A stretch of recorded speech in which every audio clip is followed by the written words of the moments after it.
Think and Grow Rich by Napoleon Hill. Chapter 2. Desire. The starting point of all achievement. The first step toward riches. When Edwin C. Barnes climbed down from the freight train in Orange, New Jersey, more than 30 years ago, he may have resembled a tramp, but his thoughts were those of a king. As he made his way from the railroad tracks to Thomas A. Edison's office, his mind was at work. He saw himself standing in Edison's presence. He heard himself asking Mr. Edison for an opportunity to carry out the one consuming obsession of his life, a burning desire to become the business associate of the great inventor. Barnes' desire was not a hope. It was not a wish. It was a keen, pulsating desire which transcended everything else. It was definite. The desire was not new when he approached Edison. It had been Barnes's dominating desire for a long time. In the beginning, when the desire first appeared in his mind, it may have been, probably was, only a wish. But it was no mere wish when he appeared before Edison with it. A few years later, Edwin C. Barnes again stood before Edison in the same office where he first met the inventor. This time his desire had been translated into reality. He was in business with Edison. The dominating dream of his life had become a reality. Today, people who know Barnes envy him because of the break life yielded him. They see him in the days of his triumph without taking the trouble to investigate the cause of his success. Barnes succeeded because he chose a definite goal, placed all of his energy, all of his willpower, all of his effort, everything back of that goal. He did not become the partner of Edison the day he arrived. He was content to start in the most menial work as long as it provided an opportunity to take even one step toward his cherished goal. 5 years passed before the chance he had been seeking made its appearance. During all those years, not one ray of hope, not one promise of attainment of his desire had been held out to him. To everyone except himself, he appeared only another cog in the Edison business wheel. But in his own mind, he was the partner of Edison every minute of the time, from the very day that he first went to work there. It is a remarkable illustration of the power of a definite desire. Barnes won his goal because he wanted to be a business associate of Mr. Edison more than he wanted anything else. He created a plan by which to attain that purpose. But he burned all bridges behind him. He stood by his desire until it became the dominating obsession of his life and, finally, a fact. When he went to Orange, he did not say to himself, "I will try to induce Edison to give me a job of some sort." He said, "I will see Edison and put him on notice that I have come to go into business with him." He did not say, "I will work there for a few months, and if I get no encouragement I will quit and get a job somewhere else." He did say, "I will start anywhere. I will do anything Edison tells me to do, but before I am through I will be his associate."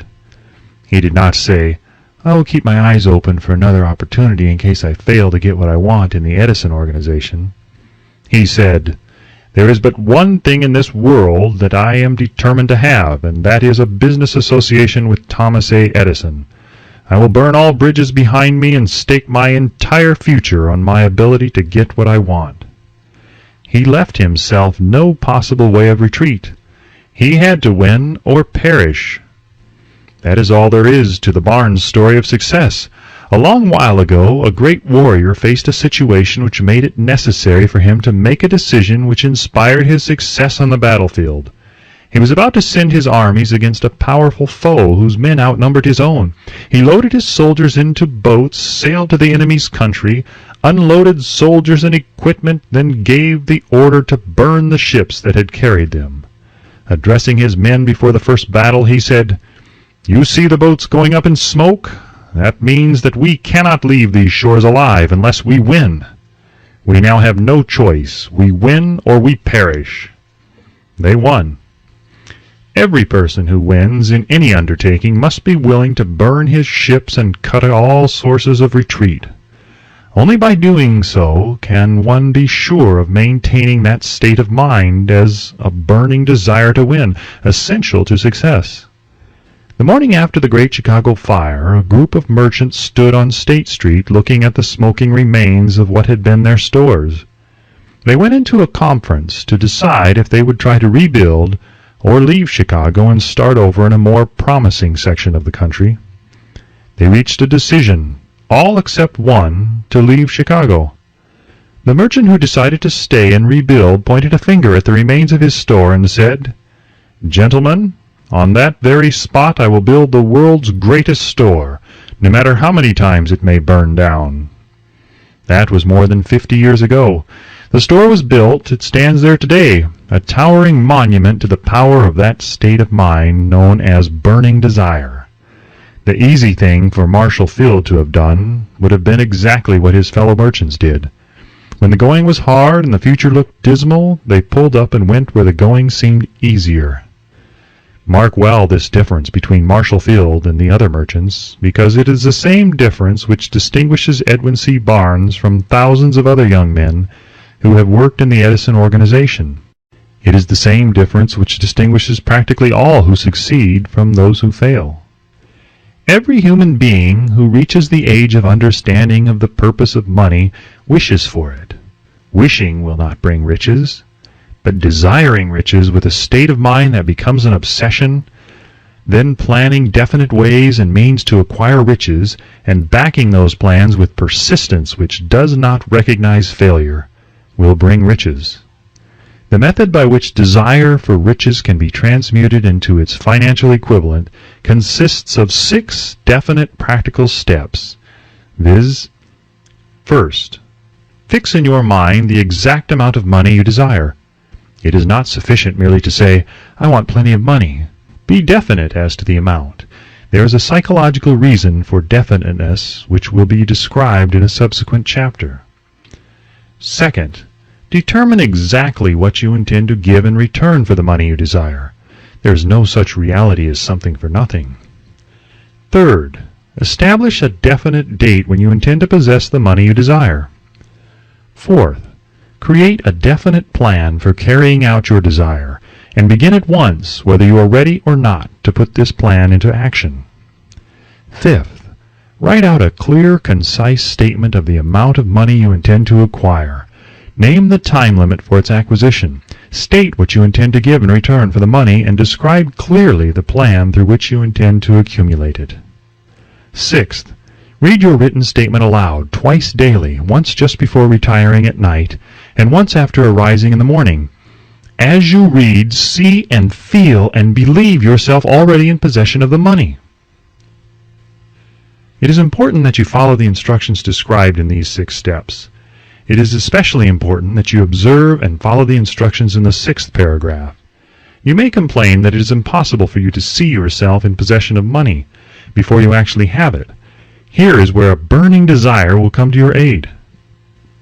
If you truly desire money so keenly that your desire is an obsession, you will have no difficulty in convincing yourself that you will acquire it. The object is to want money and to become so determined to have it that you convince yourself you will have it. Only those who become money conscious ever accumulate great riches.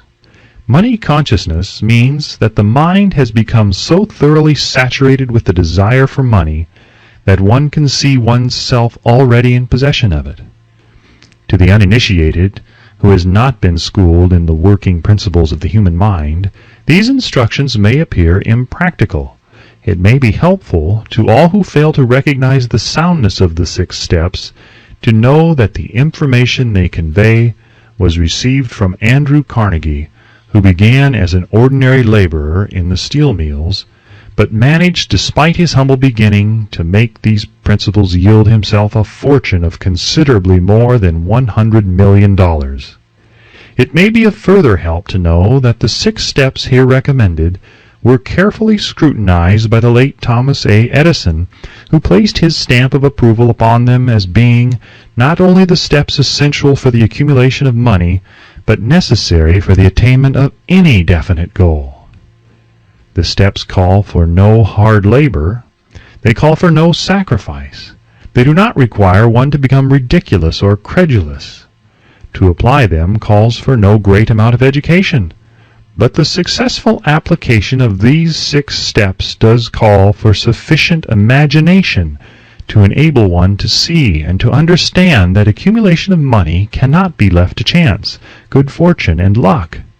One must realize that all who have accumulated great fortunes first did a certain amount of dreaming, hoping, wishing, desiring, and planning before they acquired money. You may as well know right here that you can never have riches in great quantities unless you can work yourself into a white heat of desire for money and actually believe you will possess it.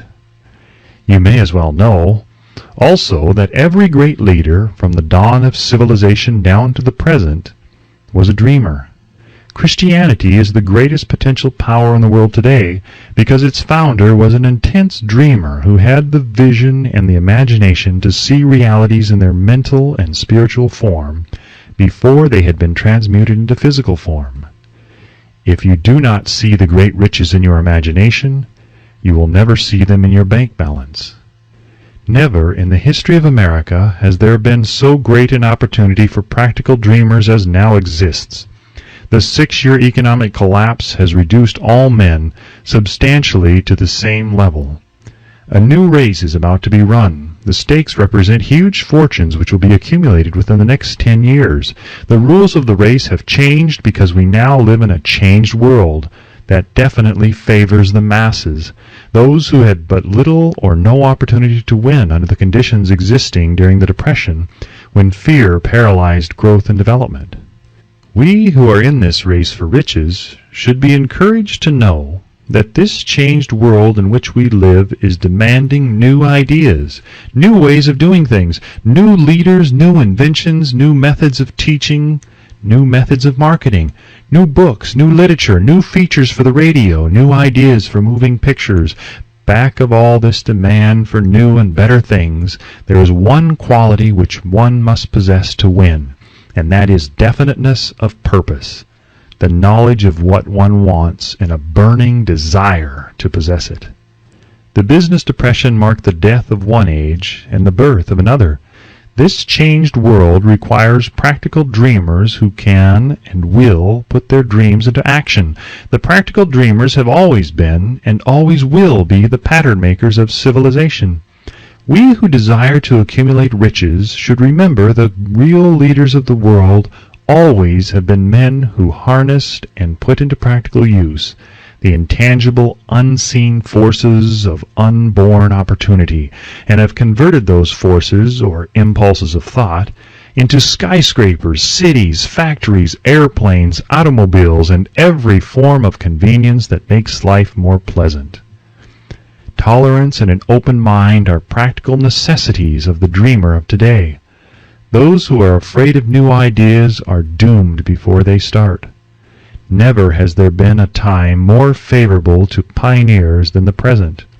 True, there is no wild and woolly West to be conquered as in the days of the covered wagon, but there is a vast business, financial, and industrial world to be remolded and redirected along new and better lines. In planning to acquire your share of the riches, let no one influence you to scorn the dreamer. To win the big stakes in this changed world, you must catch the spirit of the great pioneers of the past, whose dreams have given to civilization all that it has of the value, the spirit which serves as the life-blood of our own country. Your opportunity and mine to develop and market our talents. Let us not forget, Columbus dreamed of an unknown world, staked his life on the existence of such a world, and discovered it. Copernicus, the great astronomer, dreamed of a multiplicity of worlds and revealed them. No one denounced him as impractical after he had triumphed. Instead, the world worshipped at his shrine, thus proving once more that success requires no apologies, failure permits no alibis. If the thing you wish to do is right, and you believe in it, go ahead and do it. Put your dream across, and never mind what they say if you meet with temporary defeat, for they perhaps do not know that every failure brings with it the seed of an equivalent success. Henry Ford, poor and uneducated, dreamed of a horseless carriage, went to work with what tools he possessed without waiting for opportunity to favor him, and now evidence of his dream belts the entire earth. He has put more wheels into operation than any man who ever lived, because he was not afraid to back his dreams. Thomas Edison dreamed of a lamp that could be operated by electricity, began where he stood to put his dream into action, and despite more than 10,000 failures, he stood by that dream until he made it a physical reality. Practical dreamers do not quit. Whalen dreamed of a chain of cigar stores, transformed his dream into action, and now the United Cigar Stores occupy the best corners in America.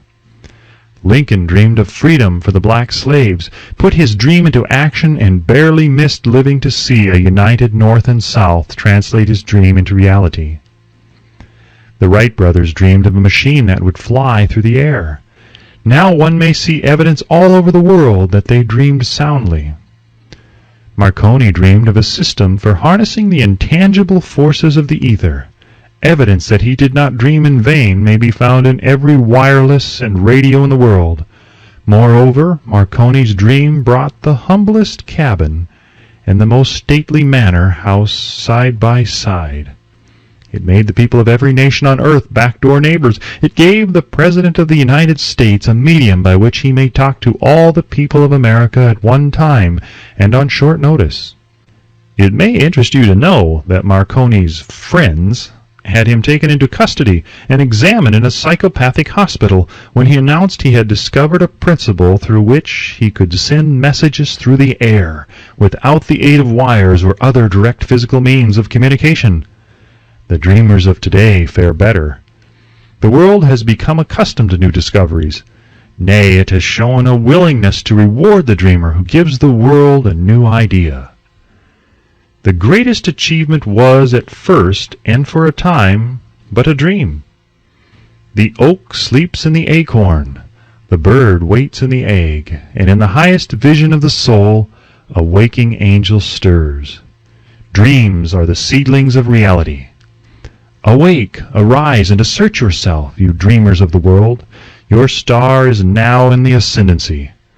The world depression brought the opportunity you have been waiting for. It taught people humility, tolerance, and open-mindedness. The world is filled with an abundance of opportunity, which the dreamers of the past never knew. A burning desire to be and to do is the starting point from which the dreamer must take off. Dreams are not born of indifference, laziness, or lack of ambition. The world no longer scoffs at the dreamer, nor calls him impractical. If you think it does, take a trip to Tennessee and witness what a dreamer president has done in the way of harnessing and using the great water power of America. A score of years ago, such a dream would have seemed like madness. You have been disappointed. You have undergone defeat during the Depression. You have felt the great heart within you crushed until it bled. Take courage, for these experiences have tempered the spiritual metal of which you are made. They are assets of incomparable value. Remember, too, that all who succeed in life get off to a bad start and pass through many heartbreaking struggles before they arrive. The turning point in the lives of those who succeed usually comes at the moment of some crisis through which they are introduced to their other selves. John Bunyan wrote The Pilgrim's Progress, which is among the finest of all English literature, after he had been confined in prison and sorely punished because of his views on the subject of religion. O. Henry discovered the genius which slept within his brain, after he had met with great misfortune and was confined in a prison cell in Columbus, Ohio. Being forced, through misfortune, to become acquainted with his other self, and to use his imagination, he discovered himself to be a great author instead of a miserable criminal and outcast. Strange and varied are the ways of life, and stranger still are the ways of infinite intelligence, through which men are sometimes forced to undergo all sorts of punishment, before discovering their own brains and their own capacity to create useful ideas through imagination. Edison, the world's greatest inventor and scientist, was a tramp telegraph operator. He failed innumerable times before he was driven, finally, to the discovery of the genius which slept within his brain. Charles Dickens began by pasting labels on blacking pots. The tragedy of his first love penetrated the depths of his soul and converted him into one of the world's truly great authors. That tragedy produced, first, David Copperfield, then a succession of other works that made this a richer and better world for all who read his books.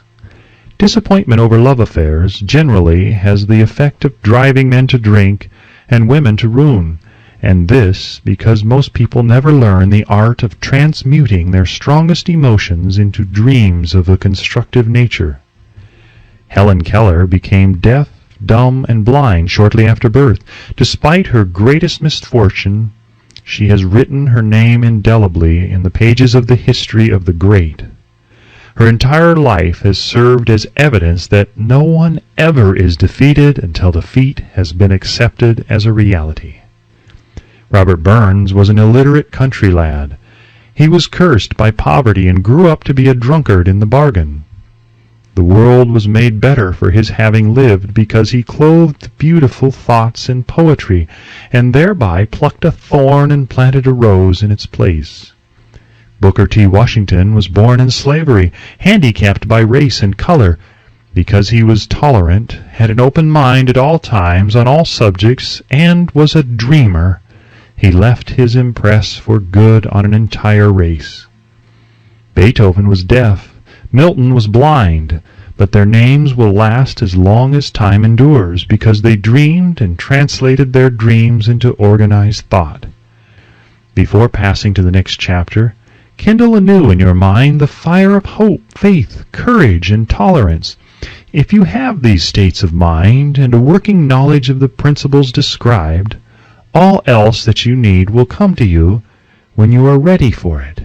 Let Emerson state the thought in these words: "Every proverb, every book, every byword that belongs to thee, for aid and comfort shall surely come home through open or winding passages. Every friend whom not thy fantastic will, but the great and tender soul in thee craveth, shall lock thee in his embrace." There is a difference between wishing for a thing and being ready to receive it. No one is ready for a thing until he believes he can acquire it. The state of mind must be belief, not mere hope or wish. Open-mindedness is essential for belief. Closed minds do not inspire faith, courage, and belief. Remember, no more effort is required to aim high in life, to demand abundance and prosperity, than is required to accept misery and poverty. A great poet has correctly stated this universal truth through these lines: "I bargained with life for a penny, and life would pay no more. However, I begged at evening, when I counted my scanty store. For life is a just employer, he gives you what you ask, but once you have set the wages, why, you must bear the task. I worked for a menial's hire, only to learn, dismayed, that any wage I had asked of life, life would have willingly paid." Desire outwits Mother Nature. As a fitting climax to this chapter, I wish to introduce one of the most unusual persons I have ever known. I first saw him 24 years ago, a few minutes after he was born. He came into the world without any physical sign of ears, and the doctor admitted, when pressed for an opinion, that the child might be deaf and mute for life. I challenged the doctor's opinion. I had the right to do so. I was the child's father. I, too, reached a decision and rendered an opinion, but I expressed the opinion silently in the secrecy of my own heart. I decided that my son would hear and speak. Nature could send me a child without ears, but nature could not induce me to accept the reality of the affliction. In my own mind, I knew that my son would hear and speak. How? I was sure there must be a way, and I knew I would find it. I thought of the words of the immortal Emerson. The whole course of things goes to teach us faith. We need only obey. There is guidance for each of us, and by lowly listening we shall hear the right word. The right word? Desire! More than anything else, I desired that my son should not be a deaf mute. From that desire I never receded, not for a second. Many years previously I had written, "Our only limitations are those we set up in our own minds." For the first time I wondered if that statement were true. Lying on the bed in front of me was a newly born child without the natural equipment of hearing. Even though he might hear and speak, he was obviously disfigured for life. Surely this was a limitation which that child had not set up in his own mind. What could I do about it? Somehow I would find a way to transplant into that child's mind my own burning desire for ways and means of conveying sound to his brain without the aid of ears. As soon as the child was old enough to cooperate, I would fill his mind so completely with a burning desire to hear that nature would, by methods of her own, translate it into physical reality. All this thinking took place in my own mind, but I spoke of it to no one. Every day I renewed the pledge I had made to myself, not to accept a deaf mute for a son. As he grew older and began to take notice of things around him, we observed that he had a slight degree of hearing. When he reached the age when children usually began talking, he made no attempt to speak, but we could tell by his actions that he could hear certain sounds slightly. That was all I wanted to know. I was convinced that if he could hear even slightly, he might develop still greater hearing capacity. Then something happened which gave me hope. It came from an entirely unexpected source. We bought a Victrola. When the child heard the music for the first time, he went into ecstasies and promptly appropriated the machine. He soon showed a preference for certain records, among them "It's a Long Way to Tipperary." On one occasion he played that piece over and over for almost 2 hours, standing in front of the Victrola with his teeth clamped on the edge of the case. The significance of this self-formed habit of his did not become clear to us until years afterward, for we had never heard of the principle of bone conduction of sound at that time. Shortly after he appropriated the Victrola, I discovered that he could hear me quite clearly when I spoke with my lips touching his mastoid bone, or at the base of the brain. These discoveries placed in my possession the necessary media by which I began to translate into reality my burning desire to help my son develop hearing and speech. By that time he was making stabs at speaking certain words. The outlook was far from encouraging, but desire backed by faith knows no such words as impossible. Having determined that he could hear the sound of my voice plainly, I began immediately to transfer to his mind the desire to hear and speak. I soon discovered that the child enjoyed bedtime stories, so I went to work creating stories designed to develop in him self-reliance, imagination, and a keen desire to hear and to be normal. There was one story in particular which I emphasized by giving it some new and dramatic coloring each time it was told. It was designed to plant in his mind the thought that his affliction was not a liability, but an asset of great value, despite the fact that all the philosophy I had examined clearly indicated that every adversity brings with it the seed of an equivalent advantage. I must confess that I had not the slightest idea how this affliction could ever become an asset. However, I continued my practice of wrapping that philosophy in bedtime stories, hoping the time would come when he would find some plan by which his handicap could be made to serve some useful purpose. Reason told me plainly that there was no adequate compensation for the lack of ears and natural hearing equipment. Desire, backed by faith, pushed reason aside and inspired me to carry on. As I analyze the experience in retrospect, I can see now that my son's faith in me had much to do with the astounding results. He did not question anything I told him. I sold him the idea that he had a distinct advantage over his older brother, and that this advantage would reflect itself in many ways. For example, the teachers in school would observe that he had no ears, and because of this they would show him special attention and treat him with extraordinary kindness. They always did. His mother saw to that by visiting the teachers and arranging with them to give the child the extra attention necessary. I sold him the idea, too, that when he became old enough to sell newspapers — his older brother had already become a newspaper merchant — he would have a big advantage over his brother for the reason that people would pay him extra money for his wares because they could see that he was a bright, industrious boy despite the fact that he had no ears. We could notice that gradually the child's hearing was improving. Moreover, he had not the slightest tendency to be self-conscious because of his affliction.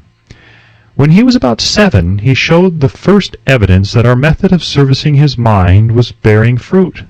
For several months he begged for the privilege of selling newspapers, but his mother would not give her consent.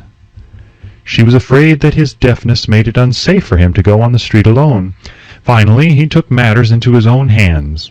One afternoon, when he was left at home with the servants, he climbed through the kitchen window, shinnied to the ground, and set out on his own.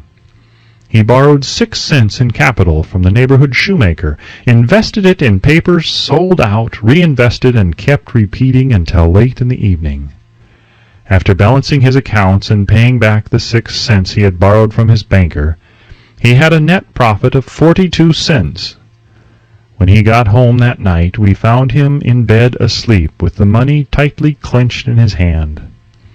His mother opened his hand, removed the coins, and cried. Of all things, crying over her son's first victory seemed so inappropriate. My reaction was the reverse. I laughed heartily, for I knew that my endeavor to plant in the child's mind an attitude of faith in himself had been successful. His mother saw, in his first business venture, a little deaf boy who had gone out in the streets and risked his life to earn money. I saw a brave, ambitious, self-reliant little businessman whose stock in himself had been increased 100% because he had gone into business on his own initiative and had won. The transaction pleased me because I knew that he had given evidence of a trait of resourcefulness that would go with him all through life. Later events proved this to be true. When his older brother wanted something, he would lie on the floor, kick his feet in the air, cry for it, and get it. When the little deaf boy wanted something, he would plan a way to earn the money, then buy it for himself. He still follows that plan.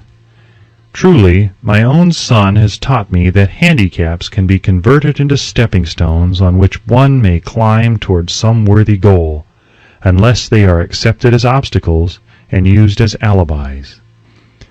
The little deaf boy went through the grades, high school and college, without being able to hear his teachers excepting when they shouted loudly at close range. He did not go to a school for the deaf. We would not permit him to learn the sign language. We were determined that he should live a normal life and associate with normal children, and we stood by that decision, although it cost us many heated debates with school officials. While he was in high school, he tried an electrical hearing aid, but it was of no value to him, due, we believed, to a condition that was disclosed when the child was 6 by Dr. J. Gordon Wilson of Chicago, when he operated on one side of the boy's head and discovered that there was no sign of natural hearing equipment. During his last week in college, 18 years after the operation, something happened which marked the most important turning point of his life. Through what seemed to be mere chance, he came into possession of another electrical hearing device, which was sent to him on trial. He was slow about testing it due to his disappointment with a similar device. Finally, he picked the instrument up and more or less carelessly placed it on his head, hooked up the battery, and lo, as if by a stroke of magic, his lifelong desire for normal hearing became a reality. For the first time in his life, he heard practically as well as any person with normal hearing. God moves in mysterious ways, his wonders to perform. Overjoyed because of the changed world which had been brought to him through his hearing device, he rushed to the telephone, called his mother, and heard her voice perfectly. The next day he plainly heard the voices of his professors in class for the first time in his life. Previously, he could hear them only when they shouted at short range. He heard the radio. He heard the talking pictures. For the first time in his life, he could converse freely with other people without the necessity of their having to speak loudly. Truly, he had come into possession of a changed world. We had refused to accept nature's error, and by persistent desire we had induced nature to correct that error through the only practical means available. Desire had commenced to pay dividends, but the victory was not yet complete. The boy still had to find a definite and practical way to convert this handicap into an equivalent asset. Hardly realizing the significance of what had already been accomplished, but intoxicated with the joy of his newly discovered world of sound, he wrote a letter to the manufacturer of the hearing aid, enthusiastically describing his experience. Something in his letter, something perhaps which was not written on the lines but back of them, caused the company to invite him to New York. When he arrived, he was escorted through the factory, and while talking with the chief engineer, telling him about his changed world, a hunch, an idea, or an inspiration, call it what you wish, flashed into his mind. It was this impulse of thought which converted his affliction into an asset, destined to pay dividends in both money and happiness to thousands for all time to come. The sum and substance of that impulsive thought was this. It occurred to him that he might be of help to the millions of deafened people who go through life without the benefit of hearing devices, if he could find a way to tell them the story of his changed world. Then and there he reached a decision to devote the remainder of his life to rendering useful service to the hard of hearing. For an entire month he carried on an intensive research, during which he analyzed the entire marketing system of the manufacture of the hearing device, and created ways and means of communicating with the hard of hearing all over the world for the purpose of sharing with them his newly discovered, changed world. When this was done, he put in writing a 2-year plan based upon his findings. When he presented the plan to the company, he was instantly given a position for the purpose of carrying out his ambition. Little did he dream when he went to work that he was destined to bring hope and practical relief to thousands of deafened people who, without his help, would have been doomed forever to deaf mutism. Shortly after he became associated with the manufacturer of his hearing aid, he invited me to attend a class conducted by his company for the purpose of teaching deaf mutes to hear and to speak. I had never heard of such a form of education. Therefore I visited the class, skeptical but hopeful that my time would not be entirely wasted. Here I saw a demonstration which gave me a greatly enlarged vision of what I had done to arouse and keep alive in my son's mind the desire for normal hearing. I saw deaf mutes actually being taught to hear and to speak through application of the self-same principle I had used more than 20 years previously in saving my son from deaf mutism.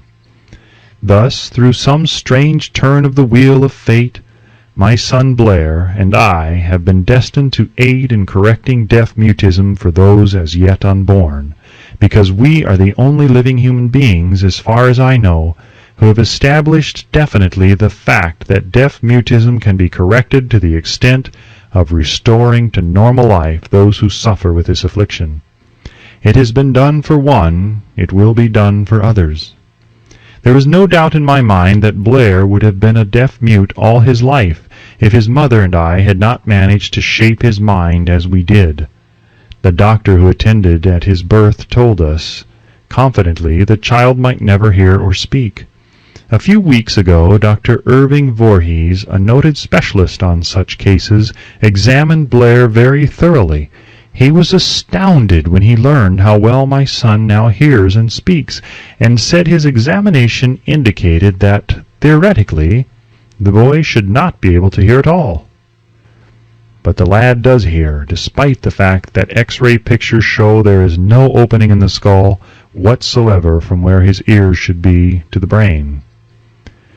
When I planted in his mind the desire to hear and talk and live as a normal person, There went with that impulse some strange influence which caused nature to become a bridge builder, and span the gulf of silence between his brain and the outer world by some means which the keenest medical specialists have not been able to interpret.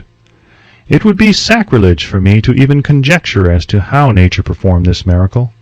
It would be unforgivable if I neglected to tell the world as much as I know of the humble part I assumed in the strange experience.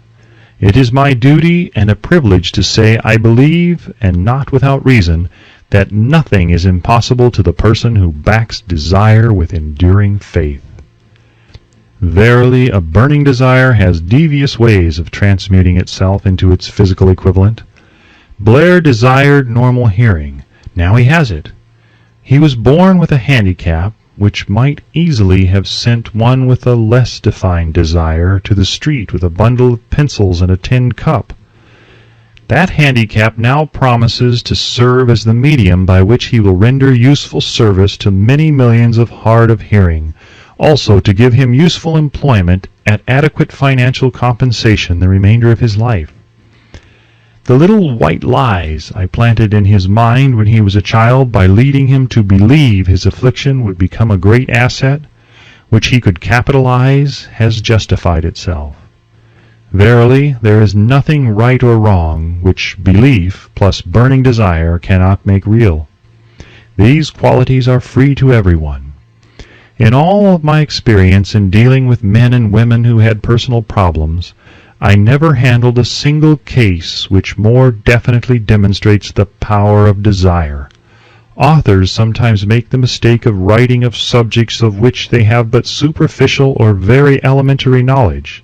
It has been my good fortune to have had the privilege of testing the soundness of the power of desire through the affliction of my own son.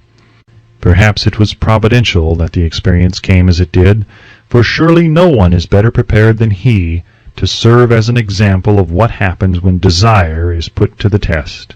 If Mother Nature bends to the will of desire, is it logical that mere men can defeat a burning desire?